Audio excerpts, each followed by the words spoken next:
À Jérusalem, les frères de la Custodie de Terre Sainte ont célébré la solennité de l'ascension de Jésus au ciel, une joie à annoncer au monde entier. Les experts du Terra Sancta Museum partagent leurs compétences avec les étudiants de l'université de Bethléem à travers des ateliers. Le stade de la ville d'Al-Rader, près de Bethléem, a été rouvert le 14 mai et porte désormais le nom du champion de football brésilien Pelé. Découverte de Suscita, la ville sur la montagne, mentionnée dans les évangiles et première destinatrice du récit des miracles de Jésus. Depuis la basilique Sainte-Anne à Jérusalem, le père Francesco Piazzolla médite sur Marie pleine de grâce, quand elle a été accueillie par l'ange qui lui a annoncé le dessein divin.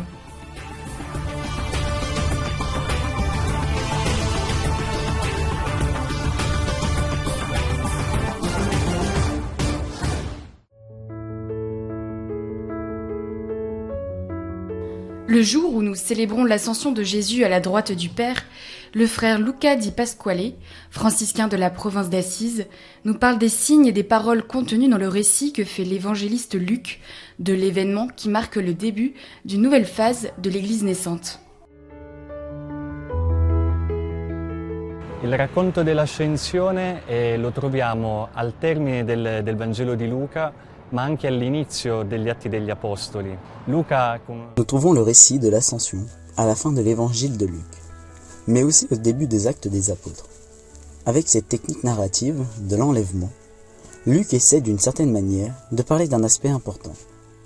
En fait, nous semblons nous trouver dans une action liturgique, car nous voyons d'une part Jésus bénir ses disciples, et d'autre part les disciples dans une attitude de prosternation, d'adoration, comme pour reconnaître que le Jésus qu'ils ont suivi pendant ces 3 dernières années est maintenant le Seigneur de la vie, celui qui est mort et ressuscité. Lo riconoscono come il Signore della vita, colui che è morto ed è risorto.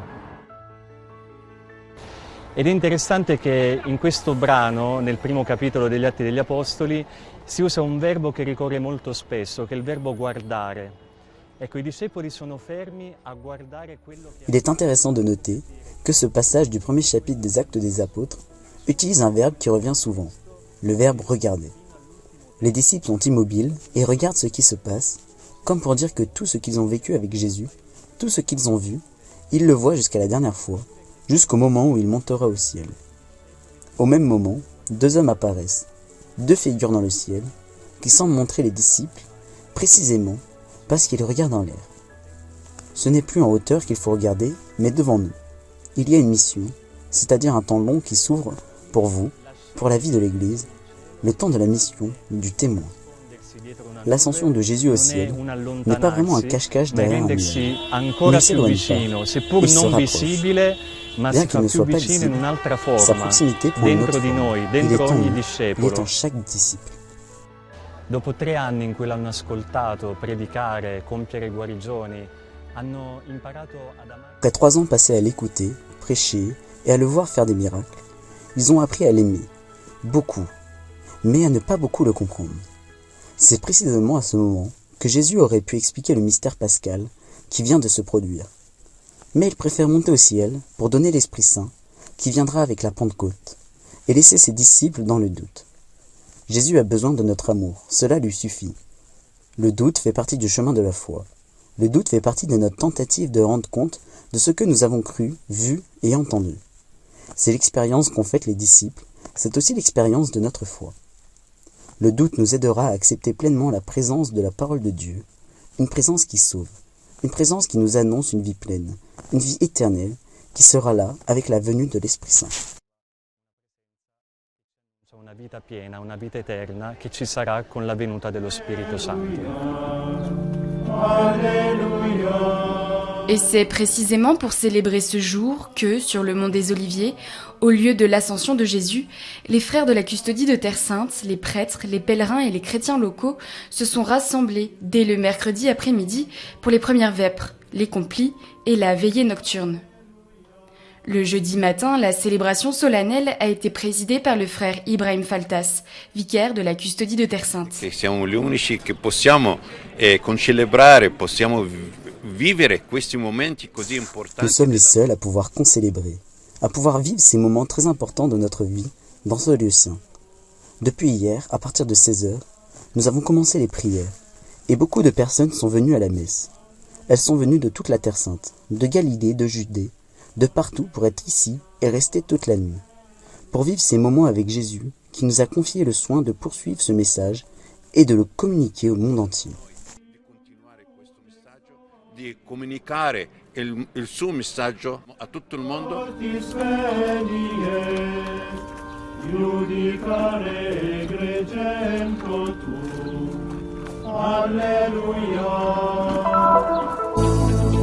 Le musée Terra Sancta n'est pas seulement une collection de trésors.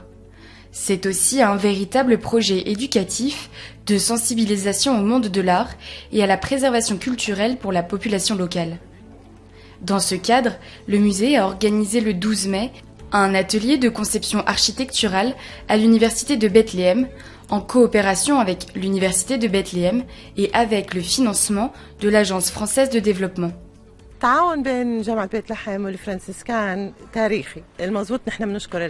La collaboration entre l'Université de Bethléem et les franciscains est historique. Nous remercions la custodie de Terre Sainte d'avoir financé ce projet. Un collaborateur de la custodie a enseigné ce type de travail en laboratoire afin que nos étudiants reçoivent une formation de la part de personnes qui travaillent sur le terrain et pas seulement un enseignement théorique. Ce financement nous a permis de réaliser un projet de renforcement des compétences pour les étudiants de l'Université de Bethléem. Nous avons partagé les connaissances, les méthodes et les techniques que nous utilisons au musée Terra Sancta. Ce type d'atelier permet aux étudiants palestiniens d'acquérir une formation qui n'est pas disponible dans les universités locales.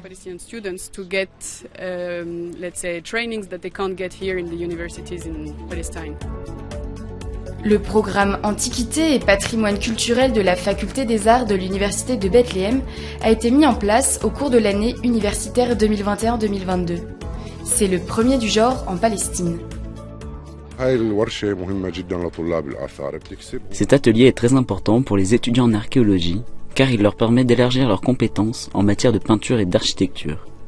C'est une manière de les préparer à leur futur travail sur les sites archéologiques. Dans cet atelier, nous nous concentrons sur le processus de dessin d'architecture et des artefacts sur les sites archéologiques.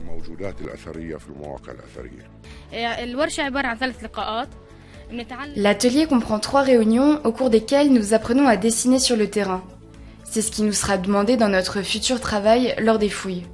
Cet atelier nous permet aussi d'élargir nos expériences, de sorte qu'après l'obtention de notre diplôme, nous puissions aller directement sur le terrain, prêts à travailler.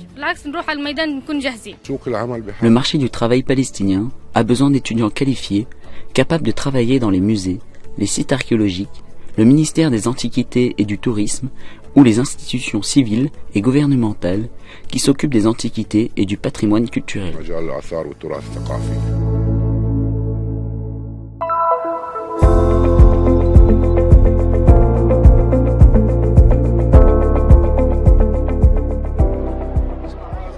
Le 14 mai, le stade de la ville d'Al-Khader, près de Bethléem, a été rouvert et nommé en l'honneur du célèbre joueur de football brésilien, Pelé.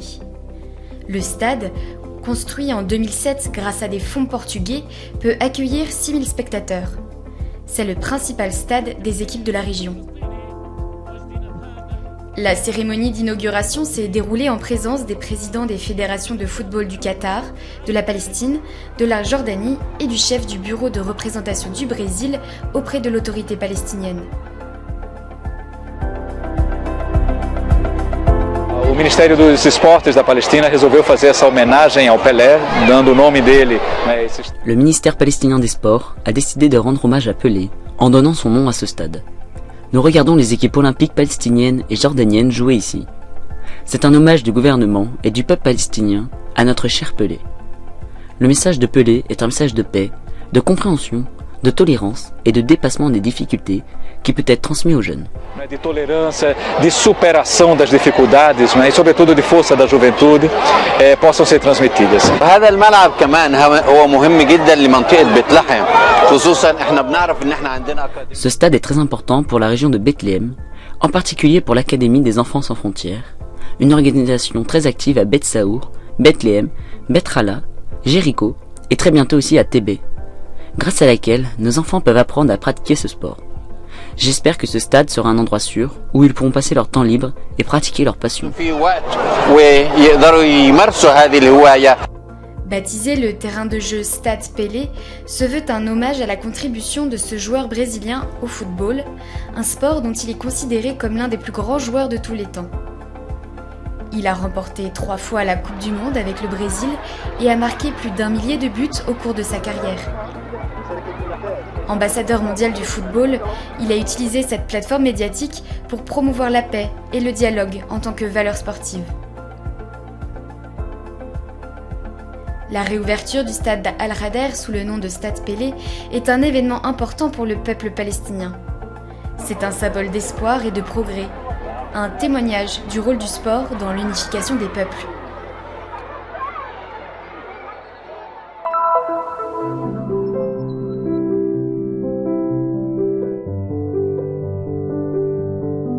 La vue s'y étend de Magdala jusqu'à Tabga, en passant par le mont des Béatitudes et Capharnaüm.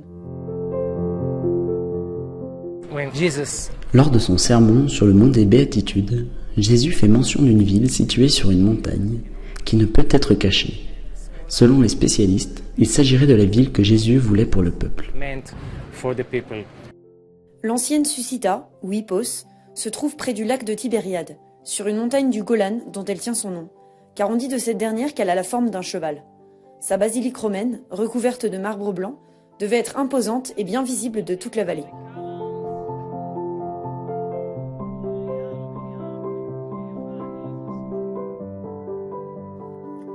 Les ruines de la ville se trouvent désormais dans une zone protégée, gérée par l'autorité israélienne responsable des parcs nationaux. Ce nouveau parc a été inauguré lors d'une petite cérémonie fin mars, en présence notamment du ministre israélien du patrimoine culturel.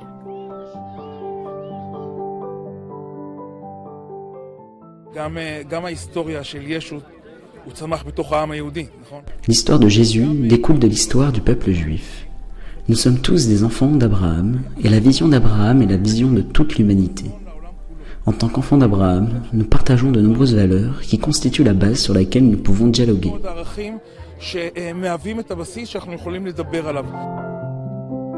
En remontant vers la ville de Susita, on traverse une bande métallique à l'endroit où passait la ligne verte, la frontière avec la Syrie, de 1949 jusqu'à la guerre des 6 jours en 1967.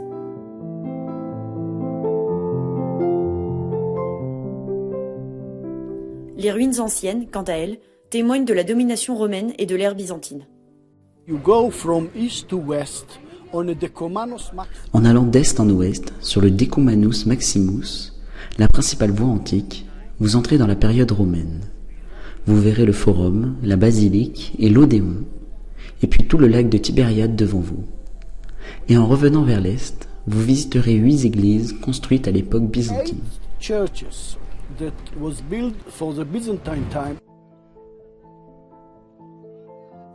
À l'époque byzantine, Susita était un siège épiscopal et possédait une cathédrale, qui fut détruite en 749 par un violent tremblement de terre. Toutes les églises possèdent des sols en mosaïque, dont certains sont recouverts pour des raisons de conservation. Leur nombre important, 8, témoigne de l'importance de ce centre de culte pour les habitants de toute la région.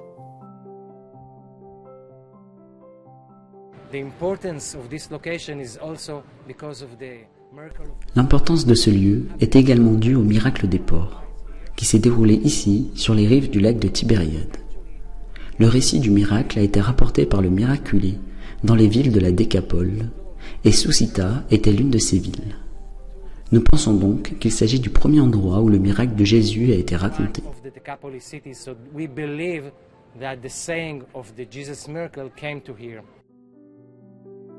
Le lien entre l'histoire biblique et de nombreux lieux, tels que Susita, est l'un des éléments sur lesquels se concentre l'autorité israélienne des parcs nationaux. Nous encourageons les croyants, les chrétiens, à venir ici et à y voir toute la zone de ce que nous appelons le croissant sacré, le triangle évangélique de tous les lieux où Jésus a accompli ses miracles et prêché.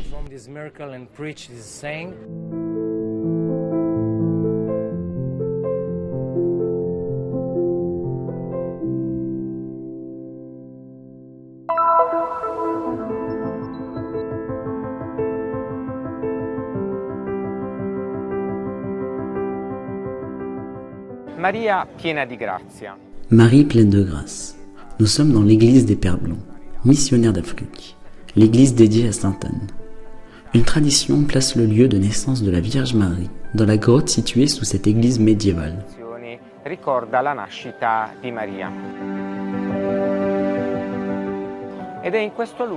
Et c'est ici que nous voulons expliquer le mystère de la plénitude de la grâce, la formule que l'ange Gabriel adresse à Marie lors de leur rencontre à Nazareth.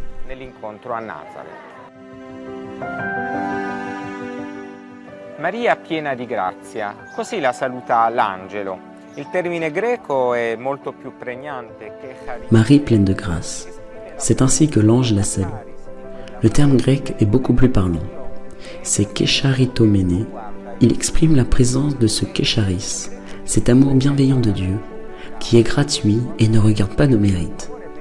Le terme grec dit que Marie a été touchée par cet amour et que sa bienveillance demeure sur elle pour toujours sans aucun mérite humain. Une manière plus positive de confesser ce que la foi de l'Église dit en la fête de l'Immaculée Conception. Marie est sans culpabilité originelle parce qu'elle est pleine de grâce, aimée de toute éternité, qui est venue en ce monde sans l'implication du péché originel. Cette dimension humaine qui nous empêche d'entrer en communion avec Dieu et de vivre une vie pleine de sa présence. Nous nous demandons pourquoi Marie est pleine de grâce, pourquoi elle est l'Immaculée, parce qu'elle était destinée à être la mère du Christ. Mais s'agit-il d'une sorte de privilège ou d'exemption de la rédemption pour Marie? Ovviamente perché ella doveva essere la madre di Cristo, ma si tratta di una sorta di privilegio o di esenzione di Maria dalla redenzione?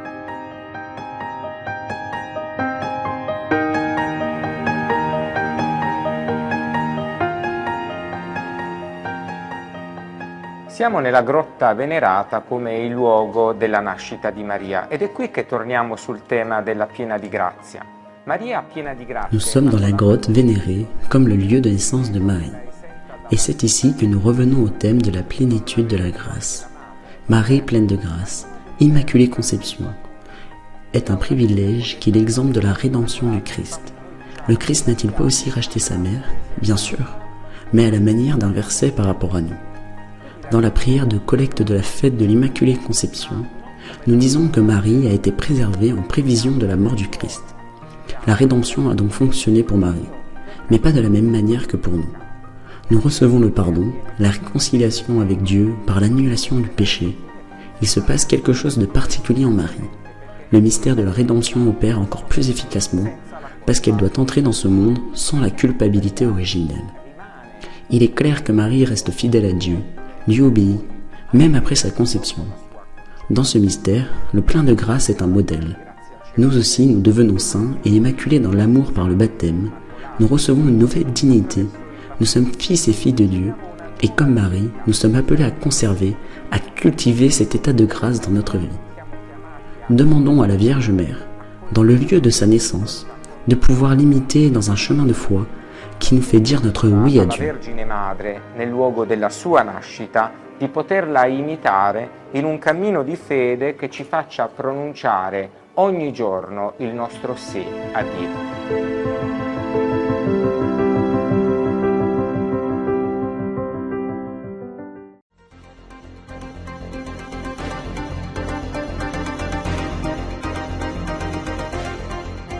Le 13 mai, l'archevêque anglican de Jérusalem, Ossam Naoum, a commencé son ministère en tant que président et primat de la province anglicane de Jérusalem et du Moyen-Orient.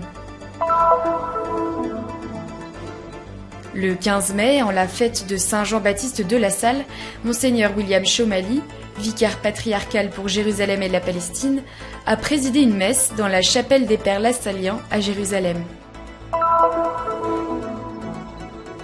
Le 17 mai, à Jérusalem, l'événement croyant a réuni des représentants et des membres de différentes religions pour une soirée de rencontre avec des moments de prière, de musique et de partage. Un geste de solidarité pour soutenir les lieux saints et les besoins des frères sur la terre de Jésus. Nous collaborons à la mission de la custodie de Terre Sainte. Nos comptes se trouvent dans le QR code, le code QR.